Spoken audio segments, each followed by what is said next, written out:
नमस्कार। आज फिर एक कहानी के साथ। कहानी छोटी लेकिन सीख बड़ी, और सीख वही महान जो जीवन में उतर जाए, और ज्ञान वही श्रेष्ठ जिससे जीवन संवर जाए। ऐसी ही जीवन को संवारने वाली एक कहानी एक गांव में एक बहरा व्यक्ति था। अब उस गांव में एक महात्मा जी आए कथा सुनाने के लिए, कथा के माध्यम से लोगों की सोच, लोगों के जीवन को बदलने के लिए। अब कथावाचक बहुत ही श्रेष्ठ थे, वे खुद सद्गुरु थे, अच्छी अच्छी बातें सिखाया करते थे। अब उनके कथा पर रस लेने के लिए पूरा गांव उमड़ने लगा था। जब इस बहरे व्यक्ति को पता चला कि गांव में एक कथावाचक आए हुए हैं और वहां बहुत जमावड़ा लग रहा है और पुण्यात्मा वहां पे ठहरे हुए हैं और बहुत अच्छी वहां की ऊर्जा हो जाती है, लोगों को रस आ रहा है, यह जानकर वह बहरा भी जाने लग गया। अब उसे कुछ भी सुनाई नहीं देता था, एक शब्द भी उसे सुनाई नहीं देता था, लेकिन वह रोज जाता, सबसे पहले जाकर बैठ जाता, और जब कथा चलती बाकी लोग हंसते तो वह भी हंसता, और पूरे रस के साथ। ऐसा भी नहीं कि बीच में उठकर वह चला जाता जैसा बाकी लोग करते हैं, या बाकी लोग की तरह इधर उधर की बातें कर रहे हैं, वह भी नहीं करता।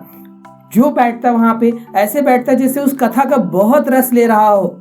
जब गांव के एक अन्य व्यक्ति को पता चला कि बहरा रोज आता है, कथा पर रस भी ले रहा है और हंसता भी है, यह बात उसने उस महात्मा जी को, जो कथा बाच रहे थे, उनको कही कि यह बहरा व्यक्ति रोज आता है, इसे कुछ भी सुनाई नहीं देता, लेकिन फिर भी यह ऐसे सुनता है जैसे उसके भीतर सब कुछ जा रहा और हंसता भी है। यह कैसे हो सकता है? महात्मा जी ने दूसरे दिन ध्यान दिया उस वृद्ध को, जो बहरा व्यक्ति था, उसको ध्यान दिया कि सचमुच में उसे सुनाई कुछ नहीं दे रहा है, लेकिन वह वहां आकर बैठ रहा है और पूरे उत्साह के साथ उस कथा को सुन रहा है।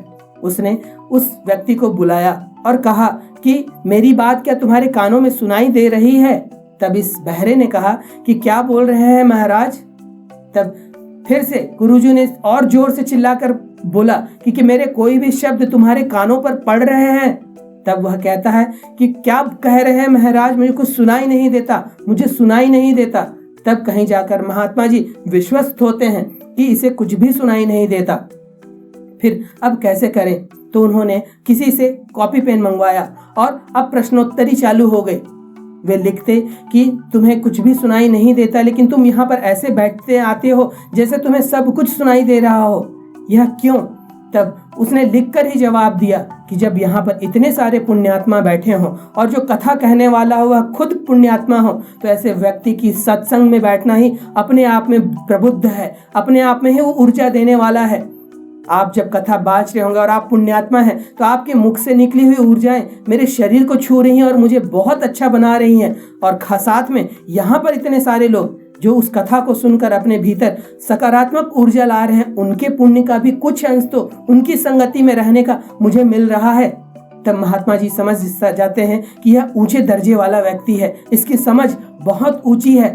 तब वह कहते कि फिर लिखकर उन्होंने पूछा कि तुम फिर हंसते क्यों हो? तब वह कहता, हंसी तो ही जीवन है, जीवन हंसने के लिए ही तो है। हमारा जीवन अगर हंसी से भरपूर है तो वह सबसे खुश जीवन होता है।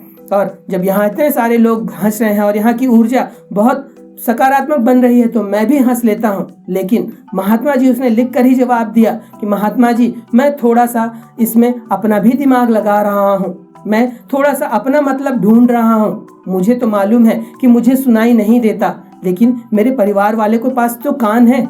मैं यहाँ कर सबसे आगे बैठता हूँ क्योंकि इसे देखकर मेरा बेटा भी यहाँ आकर बैठता है। शुरू में उसने आने में आनाकानी की, वह नहीं आना चाह रहा था, लेकिन मैं जबरदस्ती उसे यहाँ लाया, जबरदस्ती लाकर यहाँ पर बैठाया, और अब वह भी इस कथा में रस ले लेने लगा, जिसका नतीजा यह हुआ कि अब वह पत्नी को भी और अपने बच्चों को भी साथ में ले आना लगा, और मेरा पूरा परिवार इस सत्संग में शामिल हो जा रहा और अच्छी चीजों को सीख रहा है।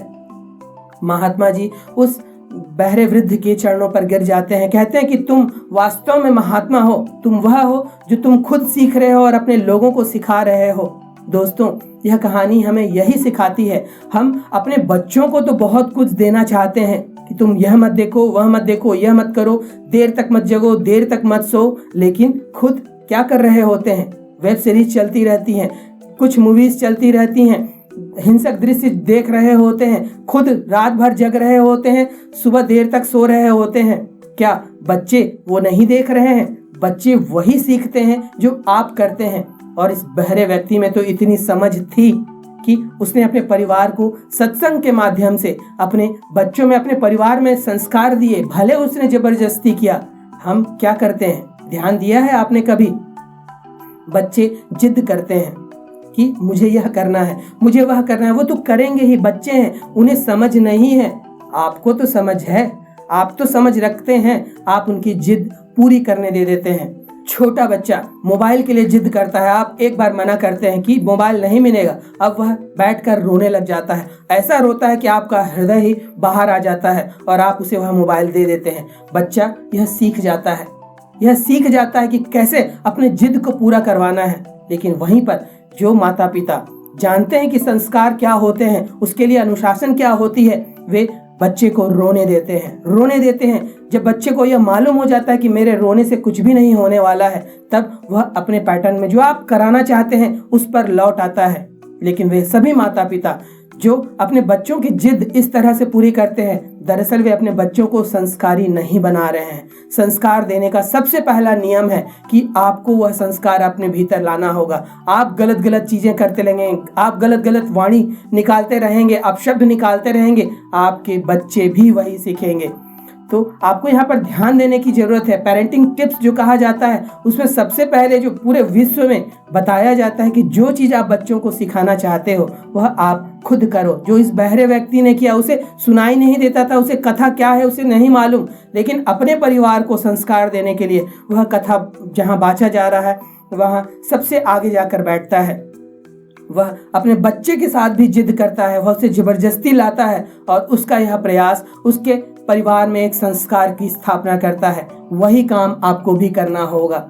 आपकी जितनी समझ है, आपको ऐसा लगता है कि ये सही है गलत, आपको नहीं मालूम, तो किसी योग्य गुरु की सहायता लीजिए, ऐसे समझदार लोगों की सहायता लीजिए कि क्या करना उचित होगा। लेकिन अपनी ही समझ को, अपनी ही चीज़ों को अपनी व्याख्या से इसलिए यह करना है, इसलिए करना है, वह मत करिए। बच्चों को संस्कारी बनाने का सबसे पहला और आसान सा नियम है, वह संस्कार अपने भीतर ले आइए। और नहीं करना चाहते, नहीं कर पाते हैं, कृपया कृपया कृपया बच्चों के सामने वह चीज़ें मत करिए। आप अपने बच्चों को धूम्रपान सिखाना नहीं चाहते तो उनके सामने कभी भी धूम्रपान मत करिए। आप अपने बच्चों को मादक पदार्थों से दूर रखना चाहते हैं, भले आप करते होंगे, आपका जीवन है, आपको जो करना है कर सकते हैं, लेकिन अपने बच्चों के सामने वह मत करिए। आप चाहते हैं कि आपके बच्चे गाली गलौज ना सीखें, आप मुख से अपशब्द न निकालें, कृपया कृपया और कृपया बच्चों के सामने अपशब्द न निकालें। आप चाहते हैं कि आपके बच्चे समय पर उठें और समय पर सोएं, तो आपको भी वह करना पड़ेगा। नहीं कर पाते हैं तो हट जाइए उस घर से, कहीं दूर दूसरे रूम में अपने आप को बंद कर लीजिए। उस बंद रूम में आपको वेब सीरीज देखनी है, इंस्टाग्राम चलाना है, सोशल मीडिया में आपको व्यस्त रखना है, करते रहिए। लेकिन अपने बच्चों को संस्कार देना चाहते हैं तो वही मॉडल प्रस्तुत करिए जो आप हैं, जो आप उनको बनाना चाहते हैं वह आप खुद बनिए। वही असली पेरेंट होंगे, वही असली पालक होंगे। पालक प्रथम गुरु होते हैं, माता पिता प्रथम गुरु होते हैं। आप जो सिखाएंगे बच्चों को वह प्रथम ज्ञान होगा। गुरु का तो बाद में प्रादुर्भाव आएगा, बाद में गुरु आएगा, लेकिन जो आप सिखाएंगे उनसे उनका बेसिक नेचर बनेगा। तो अपने बच्चों को सही संस्कार देने के लिए आपको वह संस्कार अपने भीतर लाना होगा।